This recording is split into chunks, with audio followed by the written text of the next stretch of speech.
avoir.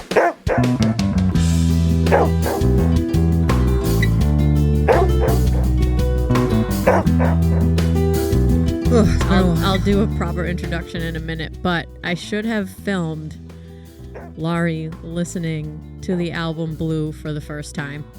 So, as we all know, Catherine O'Hara passed away this week. So sad. We absolutely love the show Schitt's Creek. It plays constantly. Beetlejuice, the dance scene, amazing. come on. I know, iconic. Home Alone. Why was I talking about that? Oh, because the fellow that played Patrick on Noah Schitt's Reed. Creek, Noah Reed, recorded this song. A Case of You. A Case of You for Catherine O'Hara. And Lori was wondering, listening to the song, she's like, did he write this song? Because there's this really weird falsetto part that kind of doesn't make sense, and it's out of his range, and it's just weird, I think. And so we looked it up, and she said, oh, no, this is a Joni Mitchell song off the album Blue. And I'm like, oh, yeah, it is, but he sings it so differently that I didn't recognize it right off the bat. He sings it beautifully. Still, some of the lyrics are, I mean, it has been in my head. I sing it in my sleep. Mm-hmm. So Lori was like, what's Joni Mitchell all about? And I said, well, she's a songwriter. That's her thing. That's what made her famous in the 70s. And I was explaining to her, I've listened to the album Blue, front to back with headphones on with my eyes closed in a meditative state, because as a musician, it's one of those things that you do. You just listen to albums that are iconic.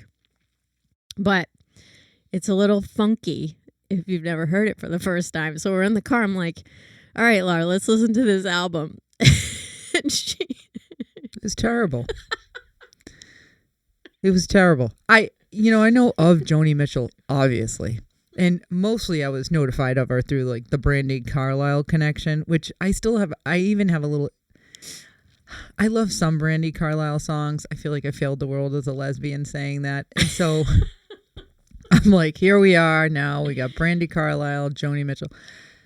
And she just was sitting there. I remember when I saw her and she wrote the song for Brandi Carlile, and Brandi Carlile was singing her praises.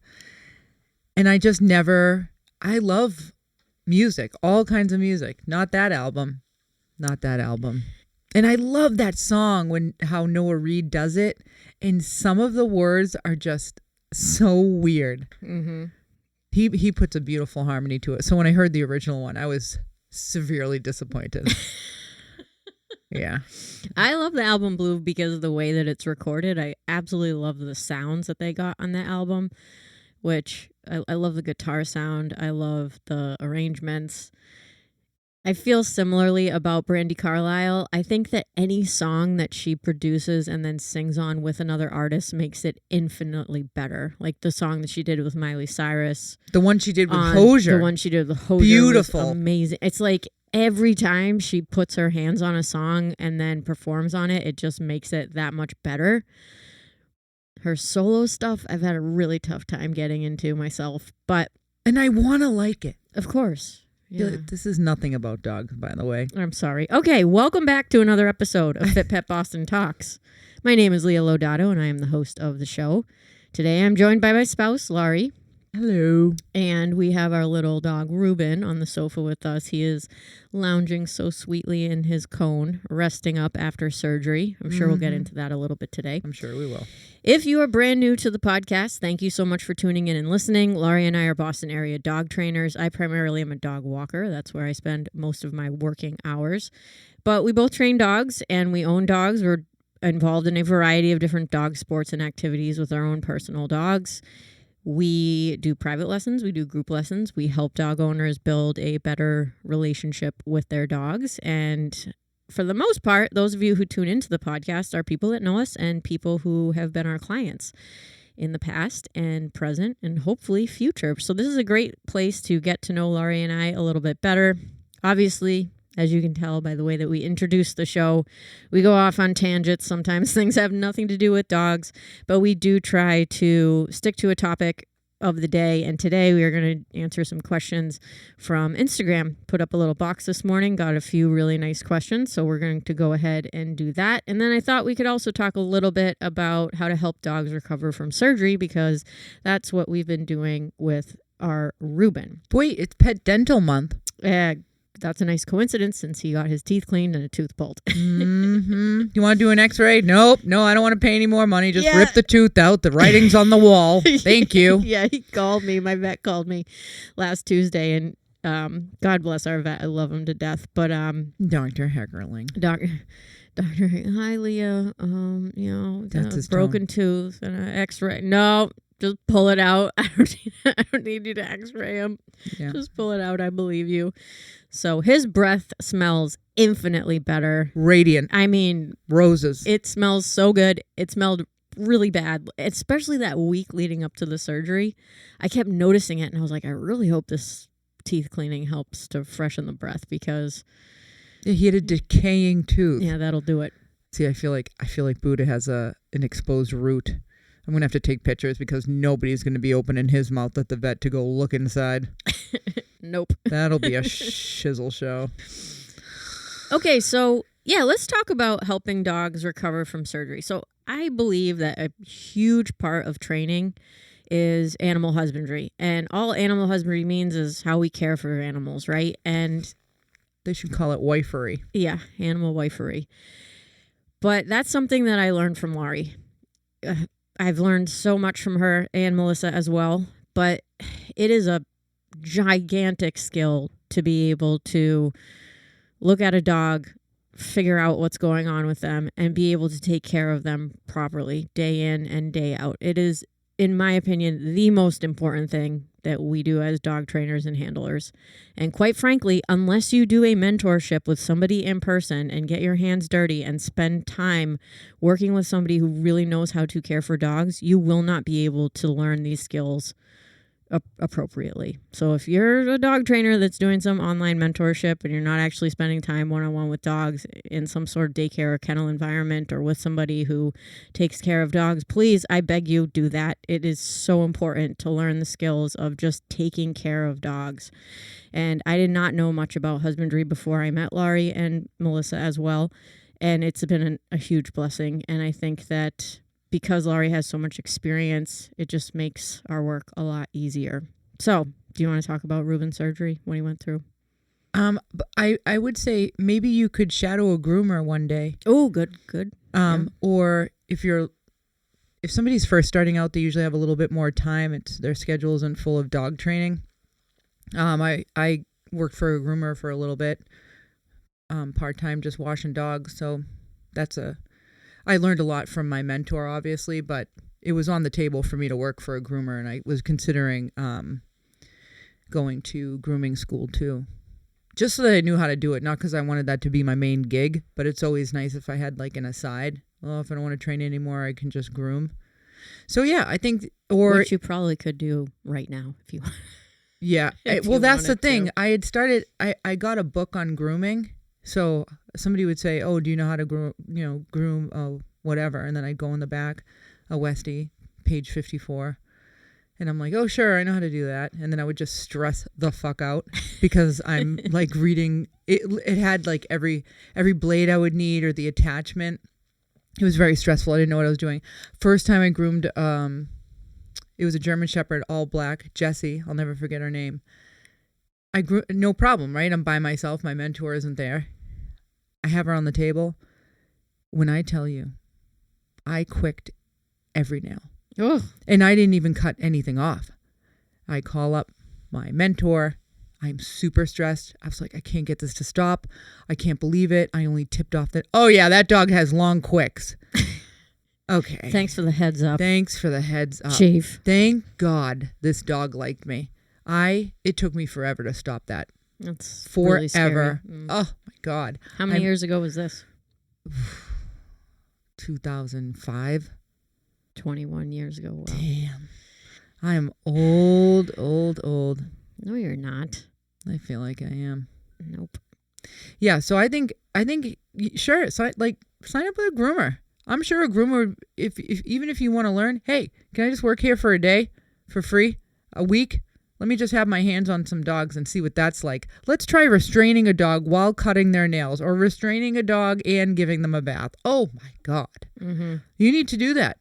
You need to have one dog that's going to fight you, because at one point or another, you got to get the nails cut. Yes. You know, it's just that you're there for 5. There is a point where you can't keep saying to people, nope, I can't do this dog. Nope, I can't do this dog. You need a holder. Yes. Yeah. And you need 2 people. The sad part about grooming Sometimes. is even if a dog is really good in the tub, they don't like it. I mean, very few dogs get a bath and they're just like, Ray loves it. shaking their head in the suds, right? Yeah, Ray loves it, but like I probably have 10 labs and they tolerate it, but it's not like a pleasant experience, so. The neighbor's dog, Mattis, falls asleep in the tub. I lift up his arm and clean his armpit just because it's funny. Because he's just so... And once he hits the bath, that's it. Yeah. He makes that little face. His eyes are... He is cute. I have some dogs that don't mind it. Even Ellie, once I got her into the tub, she loved it. Yeah. She didn't know what she was missing. But man, she really dug her hooves in. Man, my back still hurts from that. I'm so pissed. So the owner was helping Lori, and she goes, I'm like, 1, 2, 3, lift, and he doesn't lift. Mamma mia. So now I have the ass up, the head's nowhere. I was, Jesus. Yeah, and I had busted my back this is my fault, doing deadlifts, and I was like, and it was getting better, and then I was like, oh, I have help today. This is going to go well. Nope. On 3. 1, 2, 3. Nothing in the front. Here I am just holding an ass. What God. else is new? I'm on the ass end. Okay, so we got off on a tangent talking about grooming. Let's get back to talking about Ruben. Okay, so maybe last year or so, I noticed that he had a little lump on his left side. Ruben is like a 30-pound mixed breed dog, some sort of beagle mix. He's my little muffin. And he had this hard little lump. So next time we went to the vet, I said, can you please check out this lump? And they are able to draw cells and look at them under the microscope. And then the vet can say some of these cells look suspicious or some of these cells look normal. Our vet does anyway. Okay, so yeah. Because he's a vet nerd. Is an actual vet. A nerd. He's a great guy. So we noticed that the little lump was getting a little bit larger. Sorry, Lori, I turned the heat on. You can turn it off. Oh my God, it was like on 80. No, it wasn't. I'm burning inside. Open the window.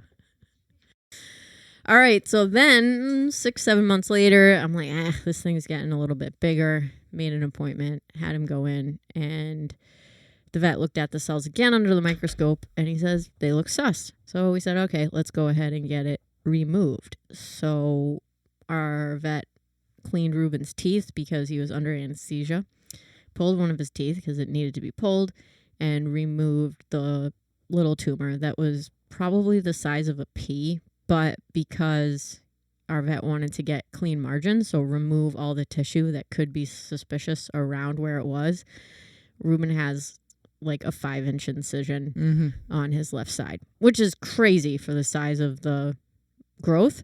But it's all gone. And they did send it to pathology, and it wasn't cancerous. So that's pretty cool. And that might lead one to believe, well, why'd you do it in the first place? Because I think it's good to remove growths because they take up space and energy and make me nervous. So he is recovering from that surgery. And yes.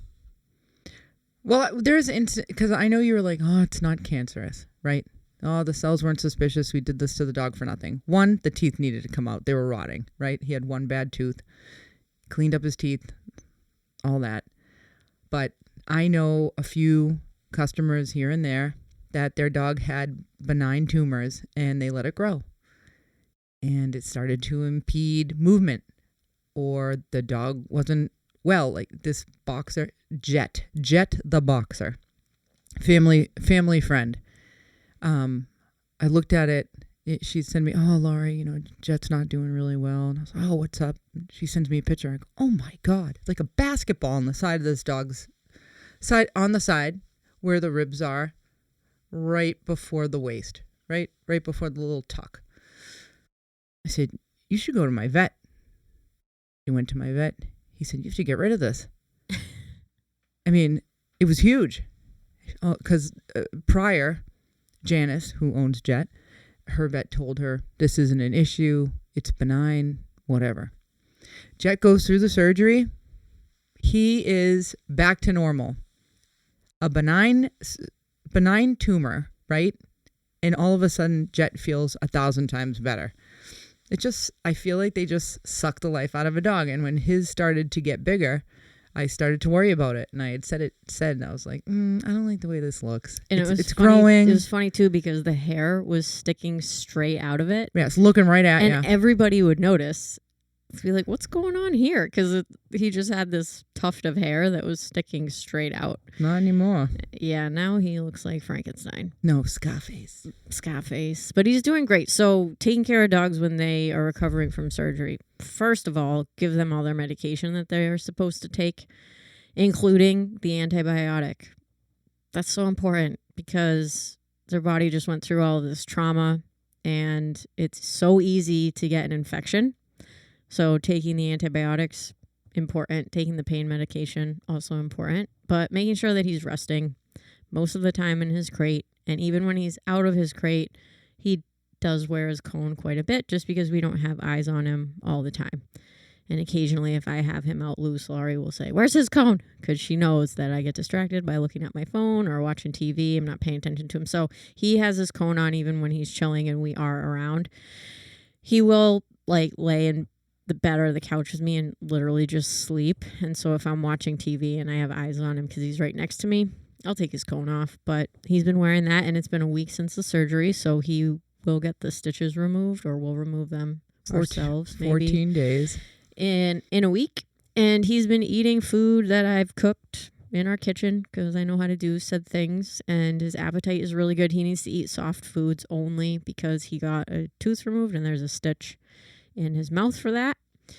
And I make him a pretty bland diet. So he won't eat like a complete imbalanced diet for the next couple of weeks. He's going to eat things that are easy to digest, that provide calories, and they are just nourishing to him. I feed his meals to him warm as well. And he takes some probiotics in the morning before his morning meal. And so far, his digestion has been good. Yeah, it took him 2 days to go to the bathroom. Yeah, it took him a couple days to go to the bathroom. But yeah, so I think he's at the point where he's just getting a little bit antsy. He's acting like his old self completely. Yeah. And after dogs get out of surgery, right, their legs have been spread out on the table. And they also are under anesthesia. So sometimes when they come home, they are all wobbly in the back end and just totally drunken out of it. And that's normal. And for him, for about 3 days, I would say, after he got the surgery, his rear end was just messed up. And I think it's because his legs were spread on the table while he was out and they were sore. So that's another reason to give, the pain medication to make sure you're managing that properly. So yeah, taking care of dogs when they have surgery, lots and lots of rest. Yeah, I think the cone slows them down too. Yeah. But I'm wondering in this next week, because if you've ever had stitches, it gets really itchy once they start to heal again. And so I'll keep an eye on it. But then I looked and I saw him take his back leg and scratch the other side. I'm like, son of a bitch. He can scratch it if he wants. If he figures it out. If it really starts bothering him. He might have to wear a nice sweater. Yeah. Let's get him a nice one. All right, let's get into some of these questions. First question, and I'm not going to say who asked the question just because, Anonymity? Yeah. Okay. We'll keep it private. Maybe not everybody wants their name out there. Yeah. But we do appreciate Jessica. No, I'm just kidding. There was no Jessicas. I know. First question from an old coworker of mine. How you doing with a U? How you doing? And we've been better, actually. I gotta tell you. Yeah, we're not gonna go into it, but it's been really tough week. Yep, just a tough month. So maybe we'll talk about that, but later. Yep, later. For right now, moving along. Yep, it's okay. All right, second question. Okay. And I'm not totally sure how to answer this, so I'll just try to give my brain thoughts. My brain. my stream of consciousness. Things are going well thus Yeah, far. a little late. Do you think people talk about us on the Definitely. other people who have like more professional podcasts? Oh, completely. I don't care. Everybody talks about everything. I think we're This the is guilty life. pleasure. It's Telling life. you. Everybody talk. If you think someone's talking about you, they're talking about you. They're talking about you. They're talking about you. They're looking at you too. Upside, and you need to just say whatever. Whatever. I saw you looking at my ass. What? All right. What is a 2026 training theme or trend that you're excited about looking forward to trying? That's a really good question. And I have never thought about anything new that I've seen that or a new program that I've seen that I'm interested in trying as far as dog training is concerned. I certainly have goals for my own personal training, specifically with Raven, just because she's a little bit more active doing obedience and disc as well versus Ruben, who's getting a little bit older. But I think theme or trend? Is theme or trend thing? I don't. Yeah, is it just like what goals we want to pursue? I think more like, is there something that you see that you think is cool and you want to try? You know, I wanted to do nose work, and then I watched Buddha just try to look for something in the dirt, and I'm just, God bless him. I was playing with I was playing with a toy the other day. The only thing he wants to do when you throw something in the snow is just dig, and so it falls deeper and deeper into the snow. He loses it within 2 seconds. What am I going to do? Scent work with him? Yeah, poor Boo Boo. He's using the usage of the nostrils does not come easily to him. Nope. Yeah, which is so And I strange. knew it when he was younger too, because I would try tracking. I'm like, this is terrible. Yeah, it did not go well. Nope. I remember trying with him a few times myself. Because he just races. Mm-hmm. He doesn't stop, slow down. Mm-hmm. Yeah, that would be a challenge. I don't think scent work is going to be something that we do.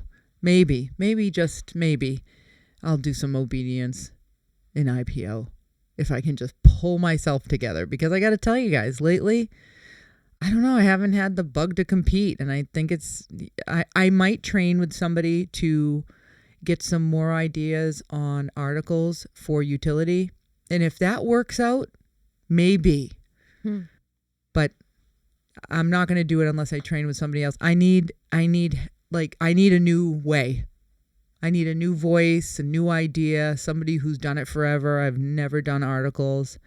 So yeah, as far as that goes, maybe. I'm a big bunch of maybes. I sometimes I just get so overwhelmed with everything going on here that I have to take care of. If I have an opportunity to do something, I'm like, can't do it. This is what's going on. Or yeah. So we'll see. Yeah, totally. I think a theme or a trend, I mean, if you're a dog trainer, you spent any time on the internet this week, I feel like there's just so much conflict between balanced trainers and force-free trainers, and I think that one of the themes is kind of recognizing good training versus bad training, and I think that I could probably, I guess, just be more proud about being a balanced trainer and being able to explain what those differences are versus force-free training to clients if they are asking questions that, just that they have because they don't know anything about dog training. I think being a little bit more thoughtful about how I communicate, what balance training is versus force-free training if our clients have questions about it, and be a good advocate for good balanced training, both with our clients and also online, because I don't like posting training videos or commenting on controversies or stuff that's happening. I'm always watching what's going on, but I don't engage, and that's not something that I necessarily want to do. But I think as a balanced trainer, who I think I do a pretty good job with my own dogs and my clients as well, just being a good advocate for the training, I think is something that I could do this year. I don't really have people ask me often one or the other, because they know where I'm coming from anyway. Right. I've had a lot of run-ins with lately. I've had some run-ins with. What did I have? One customer told me she didn't believe in consequences, which is just crazy. I was. Lori's so clear. You're crazy. Like a world without consequences. I was like, I'm just not the person for you. Like, I used to get my ass whooped. Like, there's consequences to everything. That's how you stop doing things. Right. You just gonna let people rob everything?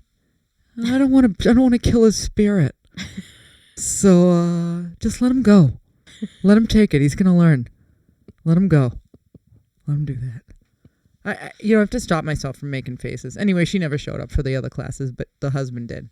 Yeah, I had a phone consult with a prospective client, and after just like listening to the previous training that she's done, I just had to say, I just don't think I'm going to be the trainer for you. And she was very like, oh, and I said, yeah, it's because basically the person wanted to continue doing what they were already doing, but work with another person and hope to get a different result. So like starting with the force-free, like only using cookies for everything. And then, well, okay, can you help me basically continue but get different results? And I was like, I just don't think I can. And I did explain a little bit, which I was proud of myself for, because I know I didn't have to do that. And I felt like I was able to be compassionate at the same time and deliver the message. Because if you're talking to somebody and they are asking you for training and all of a sudden you turn it around and you're like, no thanks, it just changes the whole vibe of the call, right? But I think that I was able to explain what was going on in a way she could understand. And she said, thank you very much. I appreciate it at the end. But yeah. Yeah, but now where is she? In the same place she was. Yeah. Oh, yeah. I mean, nothing's working. Yeah. Keep doing the same thing. What's crazy is I had a customer and we're 3 classes in, seeing good results with this dog. Male, rescue, 1-year-old, poodle mix. And guys, we had progress. Even little things like getting in and out of the car, walking on leash, sits and downs using clicker work, positive reinforcement. I put him on a prong for walking. Dog did beautifully. Dog parent showed me that everything was, oh, this is amazing. This is working. Barely a correction needed. It was going great. And then she had to cancel a class. I reached back out. Hey, you want to reschedule that class? And then basically she sent me a text that I read it, and this is what happens to me. If something bothers me, I like immediately black out. I just everything. And then it slowly starts to creep into my head for the rest of the day. And she wanted to take a new approach to dog training. Let me just say what my interpretation of this note was. It literally was like she asked ChatGPT, tell me why force-free training is good and why balanced training is bad. And just copied and pasted the results into this email.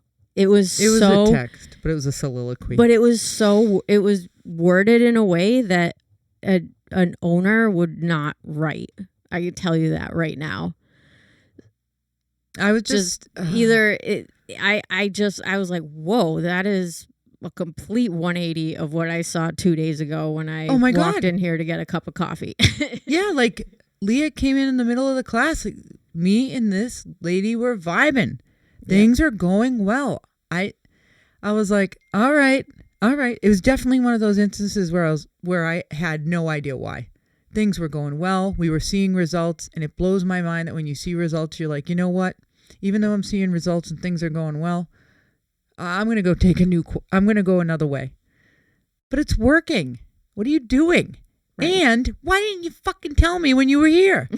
I tell all my customers, if you don't like something I do to your dog, you tell me right on the spot. You have that right to do that. And you could have told me about how you feel. Because when I looked at that dog, I made sure that whatever kind of pressure I put on that dog, he could handle. I would never do anything to a dog that would stress him out so much that he, and nothing, not for the mental, Mamma mia. Mental and physical well-being of the dog, right? And the other thing is like, it's almost as if the content of the message was such that you didn't understand all the things that she was saying.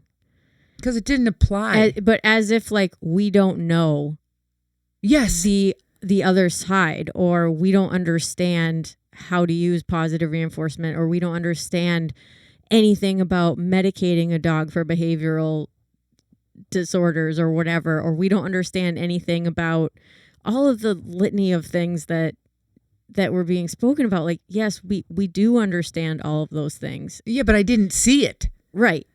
I didn't look at this case and say, oh my God, he's never going to be able to heal from his past. You know, I saw a dog who was like, I've been getting away with a lot of shit, so I'm having a great time. And we put some rules on him.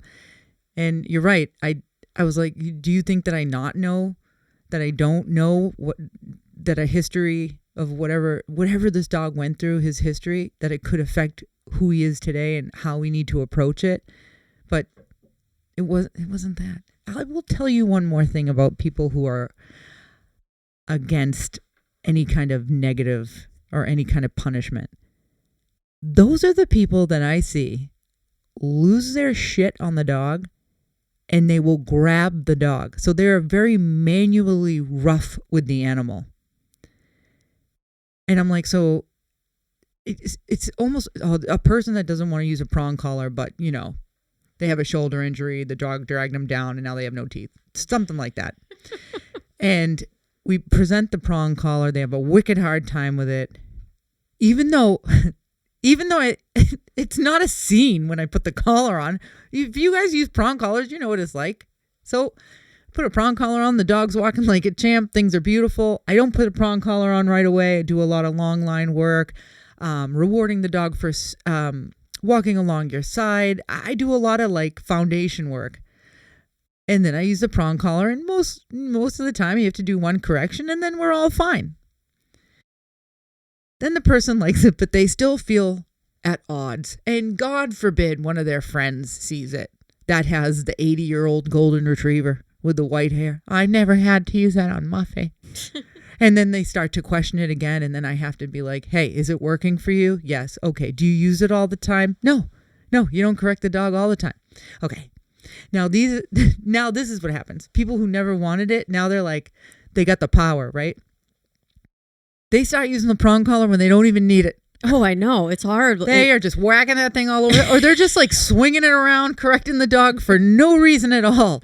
Yeah. Or they go to take a turn and they just pop the dog. I go, why don't you just say, hey, buddy, this way? And most of the time the dog, oh, we're changing direction. Okay. So they go from nothing, I don't want any correction, to just going, hi-ya, hi-ya, every 2 seconds. And I'm like, hey, and then I find myself saying, okay. And like, I got the power. Yeah. They just take over. Yeah. I go, okay, simmer down now. I'm like, just because you want to do this to people in your household doesn't mean you need to do it to your dog. So this doesn't happen all the time, people. But it does. I mean, even the other day, I was watching somebody and the dog was out of command. So the handler hadn't asked the dog to sit or lay down or stay or wait or anything. They're just standing there, and the dog goes to the end of the leash to sniff somebody, and whammo! I'm like, whoa! Yeah. And then, Leah, why'd you do that? Why'd you do that? Like, he's just being a dog, walked over and sniffed the ground. Jesus. And it's just subconscious almost, because they don't understand, like, oh, I didn't actually ask them to do something, and then they stopped doing that and started doing something else. So that was my window to be like, hey buddy, hey, over here. Yeah. I asked you to do something. Because I don't know if it becomes reflexive or there's a need for control. I think that's another thing too, is that, oh my God, he's not right here. He's over there now. Get back over here.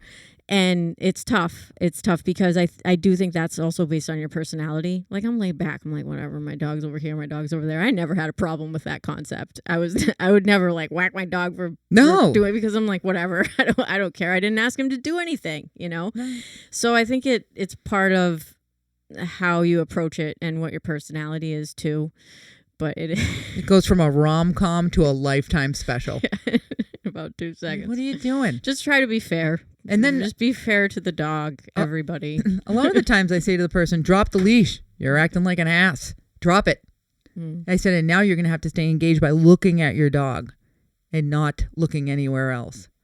A lot of the times I'll tell people, sometimes Buddha out as a distraction. And I have him out and I go, please don't bring any attention to Buddha. Just focus on your dog. Oh my God, look at the doggy. Look at the dog. And this is a dog who, all the dogs, you don't really want your dog to look at all the other dogs. You want him to look at you, right? We're just doing this little pay attention exercise, or we're just practice. I go, don't bring any excitement to everything else. Just bring it to you. Yeah. Meanwhile, Buddha's on his back. Care. He's like, yeah. He doesn't give a shit. He's like, oh, this story again. Okay, let's get through another question. Thank you. Next. Your dog meeting your friend's dog for the first time. Do's, don'ts, and general advice. What you want to do is you want to take your aggressive dog, leave him in your house, and then just have the other one barrel in. That's the way to go. No, don't be silly. That's silly. Don't do that. Go for a walk. Yeah, that's just the best. That's the best. Go for a nice little walk. Absolutely. Go in a big space. Go in the woods. Go in a field. Yep. Yeah, just do that. And don't talk. Don't be like, hey, this is Harriet. Harriet, meet Frankie. And then you guys have to touch noses and stuff. Just start walking next to each other and move along. Yep. Things go well. If one of the dog's resource guards, can you not bring toys? Yeah. People. In the beginning. So the person who asked this question, I wanted to say, we have already done this together because you've brought your dog to a group class and we did a group hike. And that is perfect because none of the dogs on the group hike really knew each other. So we were able to experience that together. And it was a nice mix of dogs that were off leash and dogs that had long lines as well. So yeah, we've already done it. And that's the perfect way to introduce a dog that you don't know. Neutral territory, if you will. Yep. Nice long lines, no pressure on the leash, no straining. Act normal. Let the dogs interact with each other and just watch them and make sure that they're not stepping on over the line. Yep. If you see really stiff bodies, keep it moving. Maybe reel in. Just check. You want to see nice, loose, happy bodies, no stiffness, staring, head lowered stuff. Don't wait for them to figure it out. Sometimes if you, just intervene. Hey, let's move along. Keep it moving, people. Keep it moving. Neutral territory. I'd say all those things. And loose leash. The better that you know and trust and have trained your dog, the easier your interactions with other dogs are going to be. Like, I can take Raven around any dogs if the owner is like, yeah, they're friendly, but I haven't had them around enough. If I'm meeting my uncle's dog or my Auntie Ruthie's dog, Melly, for example, and the other dog is an X variable, I think because Raven and Ruben too, like he's actually really good. But if I always take Raven with me to classes and stuff, but I know that my side of the street is clean with her, and it makes it 10 times easier. And her disposition is such that she just doesn't even care about other dogs anyway, and that makes it easier. But because I have control over her and she listens when I ask her to do things, if things start to get crazy, I can be there, even if the other owner doesn't have that much control over their dog. So for those of you who train with us, make sure your training is sharp, right? Like you can call your dog out of dog play. That you can, if you say, no, knock that off, you're playing too rough, that your dog actually listens to you. And it makes and that your dog, comes every single time that you call, because if your dog's off leash or dragging a long line, if you call your dog, that other dog's going to come flying back too. And it doesn't matter that other dog might not be as well trained. So keep up with the training as well. That it really helps out tremendously. That's just as important as neutral territory. When your dog is trained and you're introducing, you know that you'll be able to call your dog back. So good obedience. Next. Thank you, everybody. If you could be any sea animal for 12 hours, which would you be and why? Oh, it's only 12 hours? You didn't tell me that part. Just a little All right. Go ahead. Say yours. Well, since I probably will never have another opportunity to be a sea animal again, I'm definitely going to pick the orca whale. All right. Just apex predator. Don't have to worry about anything. Can swim around really fast or really slow and do all these cool moves, and then just like talk to my friends, which is what I like to do anyway.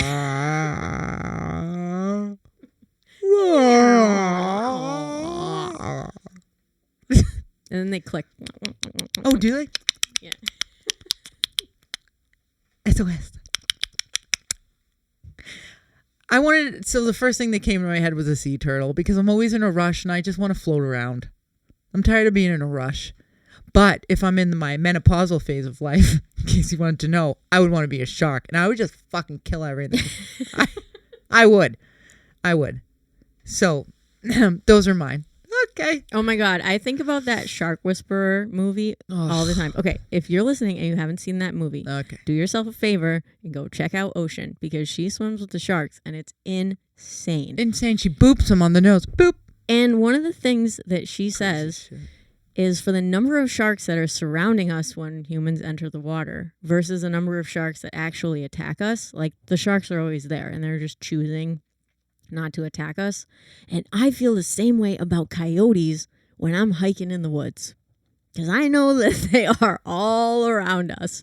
And for some reason, they choose to leave me alone.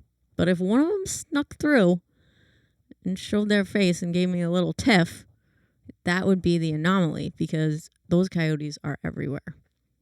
They are. You've been thinking about this. I've been thinking about this. We never deeply. discussed it. Yeah. Okay, so here's where it came from. Okay. That whole story. So I was snowshoeing the other day and I was by myself, which is so weird. I always have dogs with me, so I don't even know the last time I just went out walking by myself. But anyway. There she was, Leah, walking through the woods alone. Yeah. And the snow was really deep, beautiful sunny day, and it was the second day after the storm. So I started to see animal tracks, and I actually stopped and took a video and posted on Instagram because I saw these beautiful deer tracks because the deer was running. So it made these like V-shaped shapes in the snow. And V-shaped shapes. That was, sorry. I do that sometimes. I repeat myself. It just made me laugh. It just made me laugh. I saw some deer tracks and I was like, sweet. This is the first animal tracks I've seen because the first day after the storm, no animal tracks. Second day, practically none. But then I see these deer tracks. I keep walking. Lori, there was so many coyote tracks after that. I was like, of course there are because there was a deer here. And they're very like, they look like winding kind of snake tracks because they can plow through the snow almost instead of like walking on it like dogs do. And they were everywhere. And so I'm standing there and I'm like, oh my God, what if they can all see me right now? And they're just choosing to leave me alone. I can't even run. Good thing I have these poles. Why don't I have my taser? I hate this. What? Don't tase me, bro. Okay. But yeah, I did have that thought. You were out in the wilderness. Yeah. Yep, she took off with her little backpack of water. Yeah, I went snowshoeing 3 times. It was amazing. She said, here I go, Laurie. I said, okay, you have fun. Very hard because we had got so much freaking snow. So much snow. Yeah. Okay. Thank you for that question. Very cool. Do you have any enrichment tips for dogs? Enrichment tips. Okay, I have thoughts about this. Right, I'll let you take that over. I'm talking a lot. No, I'll let you take that Everybody over. likes to hear you, though. No, they don't. Yeah. No, they do. They don't. Yeah. Sea turtle. Anywho, I am, I got to tell you, I'm not a big enrichment person because I try to do something with my dogs, specifically Raven, every day to make sure that they're fulfilled. Even if it's like just, go ahead, Laura, if you have to. Nope. Even if it's just like a training session inside the house or playing ball in the backyard. And to me, that offers that fulfillment that they need. And I really need my dogs to be settled during downtime because oftentimes we're having classes or we're eating meals and whatever, and I want them to be able to settle down. And even though enrichment games, I think conceptually are good, I do think that it can create like an anticipation that something's going to happen at all times or at any time when it's not a training time or a play time or a hike time. And I think that's our enrichment. Exactly. The walks. That's what I'm trying to say. Right. That's what I'm trying to say. Walks, hikes, and indoor training, that's our enrichment. We don't toss out snuffle mats and stuff and put a bunch of food in them. Yeah, we don't. Even with puppies, we don't really do that. Nope. Yeah. So that's just us. Like back in the day, I used to. In the beginning, we used to have those Kong Wobble toys, fill them. They used to knock the food out. I bought into that puzzle thing. I can't even. I'll never forget the first time I gave Rip a puzzle. She picked it up, tipped it over, and everything fell out. And I was like, okay. She just looked at me like, are you kidding me? This is the dumbest shit, Ma. So after that time, I had never. And then the washing of the puzzle. And they used to be wood back in the day. And then they turned into plastic because obviously the wood was stupid. You had to air the damn thing out before it got moofa. Mm-hmm. So I really don't. I mean, I've had customers where, they don't have agility equipment. And so a little girl sent me a video of her dog jumping over multiple laundry baskets. If you want to call that indoor enrichment, go right ahead. But it really is just indoor training. She's teaching the dog to hop over it and then hop on it. So I would say all of our enrichment activities have to do with indoor training. Yeah, and that might bring up a good point for those of you who live in a space that doesn't have like a designated dog zone, so like a normal house. But maybe figuring out some furniture configuration where you have the maximum amount of space, where if you do decide like, all right, I'm going to do a little training session with my dog indoors because it's dark out or it's cold weather or it's snowing, whatever, you have that space as your like kind of designated area to train. I'm just thinking about one of my clients who rearranged her living room so she could move the chair really easily and just slide it into the corner so it was next to the couch, and that way the whole entire middle of the room was exposed. And then when she was done, she just moved. She had the chair on these like slider thingies, and she just moved the chair back, and that was a cool tug. Yeah. That's a great... Yeah, because you could play that indoor in that space. Absolutely. Yeah. And the person who asked this question, I know your dogs are enriched. 100%. Oh. Enriched. So already. I went to a house. I was... I had these... I love these people. It's a mom and a daughter team. I just friggin' love them. Mostly because they send me videos all the time and they're just funny to work with. So I said they were having a hard time getting the dog down the stairs and up the stairs in their apartment complex. So she's like, let me show you my route. So we walk down. There is an indoor heated garage. Empty.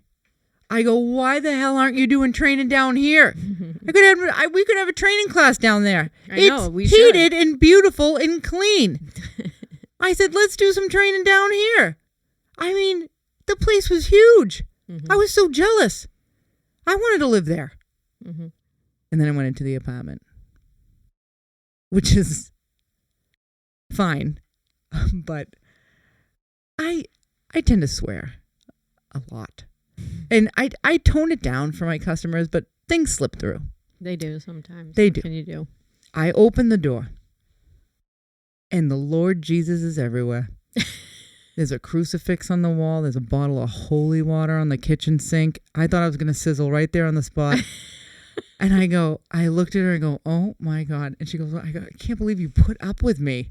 I didn't realize that you were this level of holy. Now I come from a long line. Like my mom's dad was a pastor. I grew up in the church. We had Sunday, like holy hoedowns up in this piece. We used to have a pool at my house till we closed it.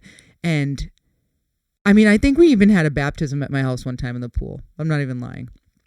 Like all of the church would come and then just party all day Sunday. And then, okay. So anyway. And you were really Pentecostal. Yeah. Pentecostal. Protestant. Yeah. But I was not. I was the more traditional Protestant, the type where women are really quiet. I'm just kidding. That was before my generation, but yeah, more of a traditional. The women in my church would wear veils on their head.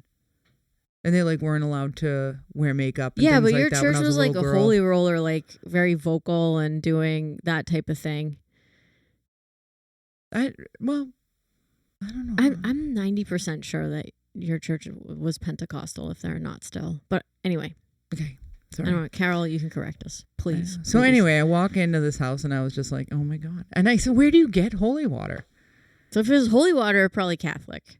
They are very Catholic, Yeah. but what I'm saying is I just never saw anyone with a bottle of it on the counter. Must get it from the priest. I go, what do you do with it? Sprinkle it around?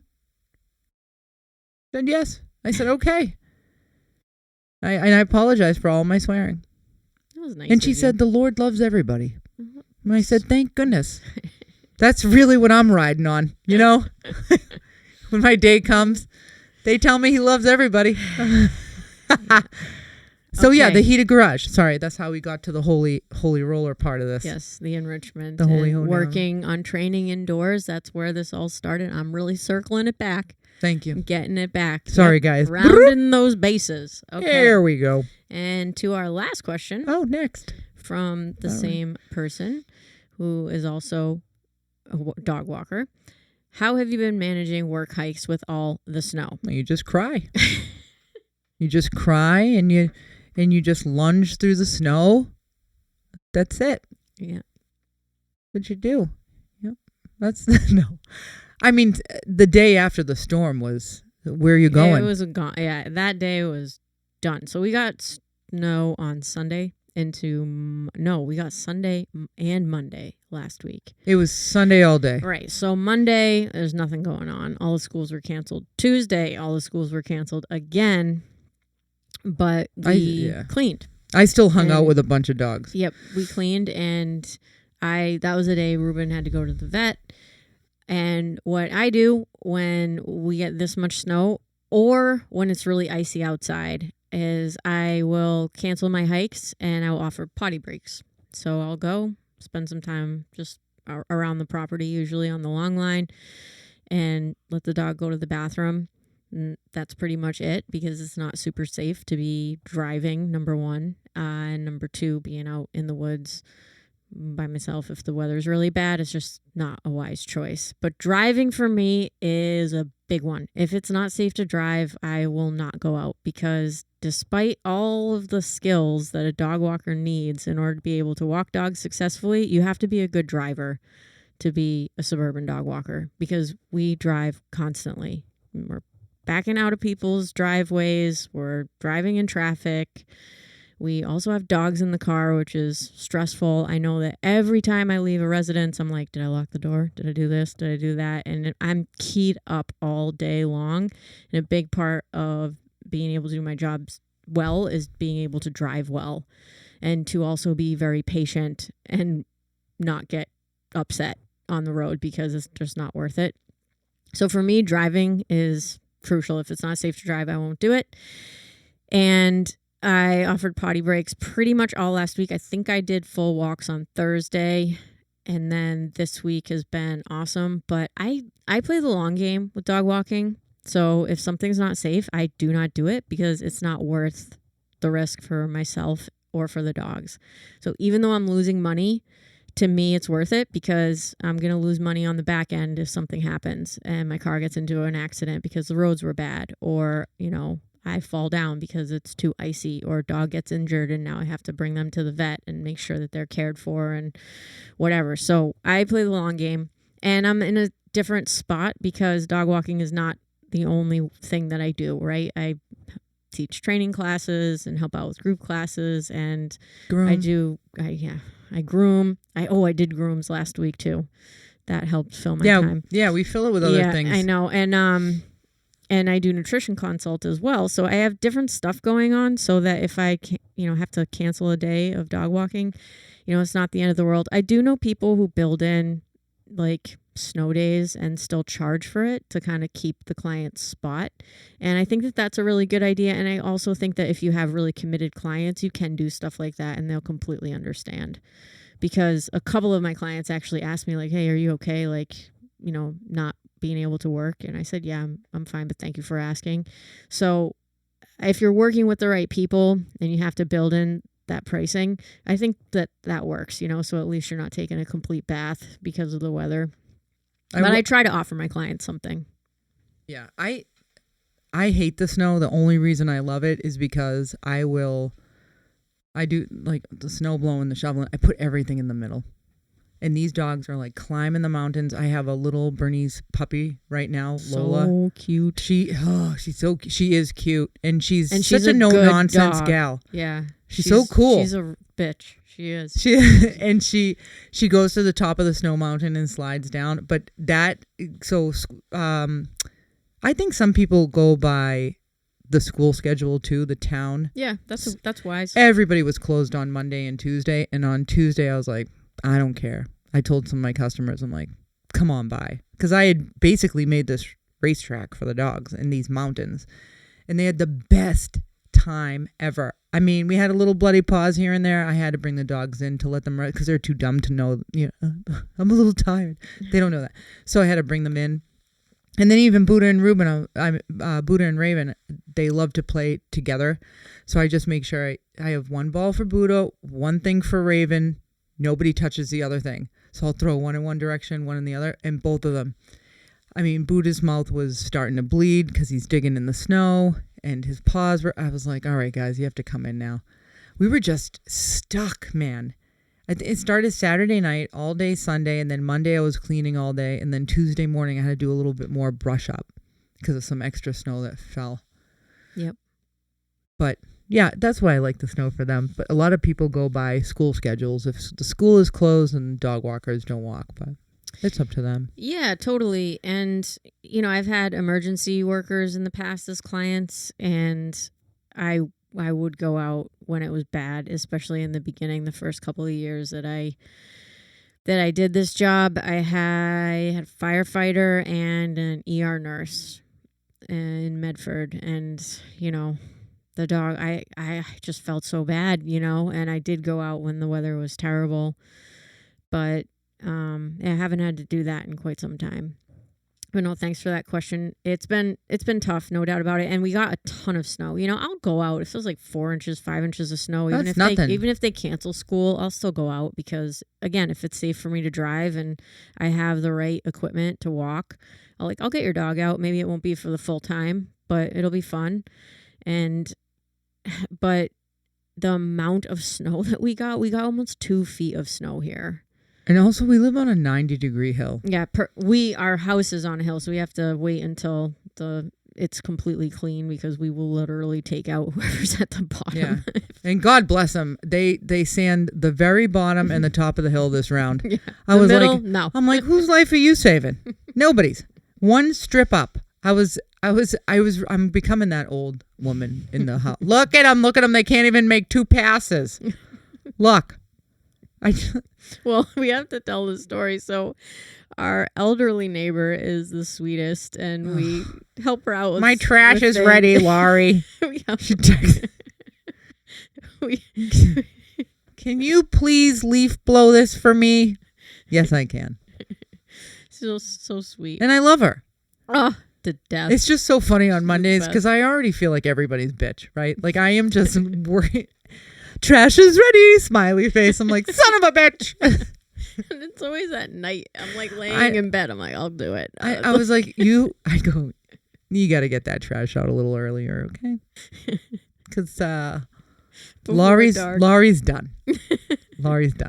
Anywho, the first storm we had, which was back in December, we actually had a significant amount of snow that very first storm, and the plow came up, and it was a enormous plow. It was it was like a highway plow, one of those really like a wave in the front, and it was like angled, and the top was really high, and he must have never been up here before. And so he comes up the hill and takes out our neighbor's mailbox like he didn't even see it. Like he was aiming for it. Like right up the hill into the box. And it goes, we had it on video, it goes flying. And I come home from work literally minutes later. On the video, it was like 4 minutes later, and you were grooming a dog, and I should have gotten it on film because I pull into my spot. I look over. I'm like, all I see is like mailbox carnage in Beverly's yard. And I go in and I tap you on the shoulder because you got those earphones on. I'm like, hey, what happened at Beverly's house? And you're like, what do you mean? I'm like, somebody took out her mailbox. Okay. And she comes out of the No, wait. I have to fix this a little. And then you can say what she did. Leah got home, went inside, and then went back out to her car. That's when you saw the carnage, because the video evidence shows Leah was out of her car, looking at her phone, walking into the house. No, that was when the landscapers took out her mailbox. Okay. Oh, not sorry. the plow. Because the landscapers got it earlier this year. Yeah. And, okay, sorry. That was the I was walking into the house when it happened, but there was so much noise from the leaf blowers, and I didn't even notice. I was like, whatever, it's loud. And so on the video, you see, like, I'm walking, and there's this huge accident that happens behind me, and I don't even see anything. But anyway, that was a different mailbox. No, the plow taking it out was hilarious because you walked out of the grooming room and the look on your face was just like, oh my God, this is crazy. I mean, it's not the craziest thing they ever, aimed for it though. Yeah. After I saw the video, I was like, this is crazy. Yeah, it wasn't like the mailbox went, ear, and fell. It went flying across the whole yard. I mean, it was awesome because I was like, this is Derby. This is Derby stuff. He was like, vroom, vroom, goosh. It was like an arcade game. It was great. So then tell him about her coming out of her house.